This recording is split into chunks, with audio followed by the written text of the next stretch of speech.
Welcome back to Who's at the Chef's Table with Chef Dan.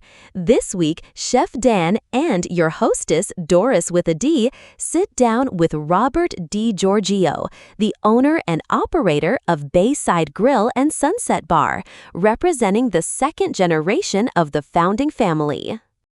I did a wine dinner a couple months ago where I created a croquette. I created a Boniato croquette with brisket that we smoke here. We smoke ourselves. And we have a Boniato brisket croquette that we made, that when I made it for the wine dinner, everyone's like, you got to put that on the menu. You got to put it on the menu. So that's on special right now. I put it on the menu. You don't mind, give myself a reminder. The lobster-stuffed mushrooms are on fire. Okay? Lobster-stuffed mushrooms. What do? We buy you a fresh whole mushroom cap. And we give you 4 of them. Why 4? Because we take a half a lobster tail. So when you go to a restaurant and you look at a lobster tail and you see a price, the weight's not on it. Our lobster tail is 8 ounces. Because when we put it in a dish, we want you to go, wow, look at that lobster. Right. So what we do is we take half that lobster tail, which is 4 ounces of lobster, and we cut it into 4 pieces. And we take each one of those chunks of lobster tail and put it in a mushroom cap. So when you get lobster stuffed mushrooms, you're not getting a lobster stuffing. Right. You're getting a chunk of a lobster tail. So the staff saw that, and the staff's like really behind it. And that's like our number one item just flowing out of here right now. That and the street corn jalapeno poppers, believe it or not. It's not a frozen item. We get fresh jalapenos, cut them in half, and we take our mixture of cheeses and charred corn and everything, and we keep it simple, and we put them in the oven. And at the value that they're at, those things between the bar and appetizer and being out here, it's light, it's fresh, got a little heat. They're just flying out of here. It's different. Yeah. You know, and then we really go out there. Right now, we're doing a Korean-style short rib. We buy the short rib and we slice it really thin. Right. And we marinate it in a ponzu that we make here ourselves. And we lay it down on the grill, and it takes 2 minutes for it to cook. And we roll it up. And not many people have eaten a short rib where you don't have to braise it for 4 or 5 hours. Right. Because it's sliced thin and you put it on the grill. All the fats and everything, the smoke, everything, it just breaks down, and you got something quick, and it's a really awesome dish. So I could, keep. Well, no, this is one of the, recently I was talking about this. People were talking to me about, remember appetizers? We had a conversation about appetizers. And I said, I'm tired of going to the places and having the same appetizers that everybody has, because then it comes to the point, why should I go there 20 miles away when I can go here 5 miles away? It's the same thing. Now, lobster stuff, it's getting boring. Where am I getting that? There's only, so you go to where boring. So everyone's got fried mozzarella, fried calamari. And I'd like to be the place when someone says, hey, where can I get some good, lobster stuffed mushroom? Yeah. I want to be that place. I don't want to be the one who's got the best chicken wings.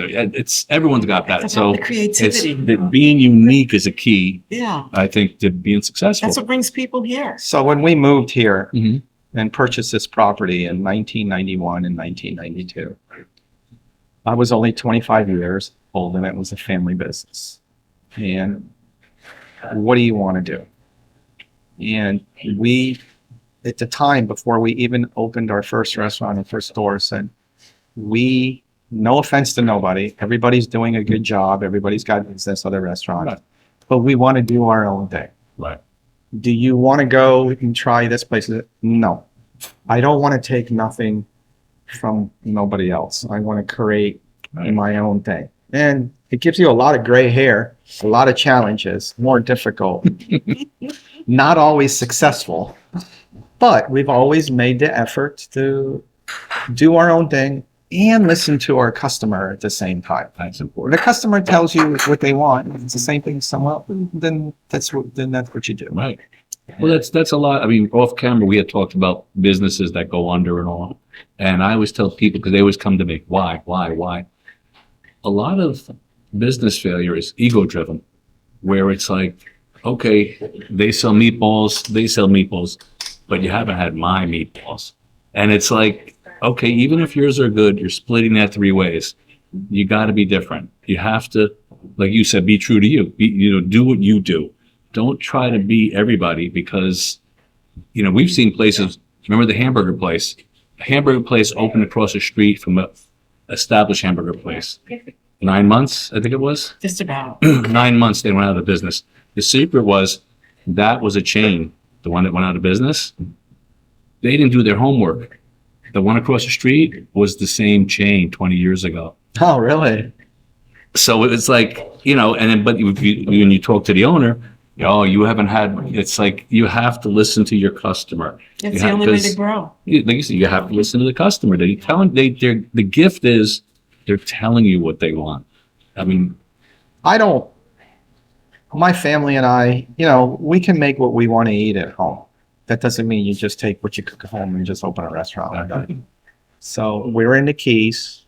We have locals. We have tourists from all over the world.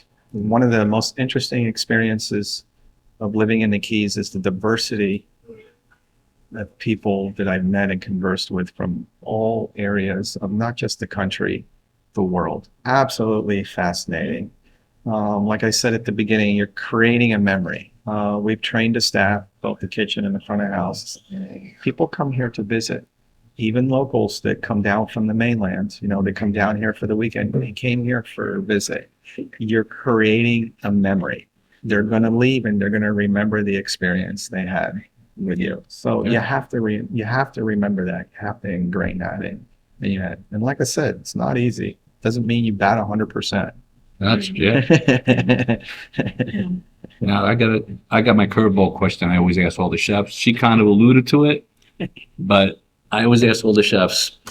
Craving bold, authentic Thai flavors in Boca Raton? Experience classic dishes and modern vibes at Ethai. Dine in or order online today at eatflorida.com. What is your go-to, like for a snack? I always say, like when I worked on the line, I used to keep peanut butter and jelly on the line. We had chefs that tell you they had a pizza up top on Saturday nights. What is your go-to? And again, it doesn't have to be on the menu. And the reason why I ask it is people have this conception that, oh, you work here, you must have lobster every night. They don't realize that we see that all day. So a lot of chefs, just recently have said, again, I'll bring up burger. They said a burger. And I said, why? And they said, because that's a treat for us. We don't see that. We don't have burgers. So something for you. What is your snack? Or we have burgers. When my wife asked me, oh, you want to, I haven't eaten anything, you want to eat it, basically. I'll look at the fish sandwich and I'll look at the burger. And then, everyone thinks in it. It's like, why? I go, the bun we use. Yeah. Our burger, dealing with a meat specialist. Our meat is a proprietary blend. A brisket, short rib, chuck, short rib, and brisket. Okay. And, we control the percentage of fat, meat, everything. So we buy this proprietary blend of meat and it's used in our burgers.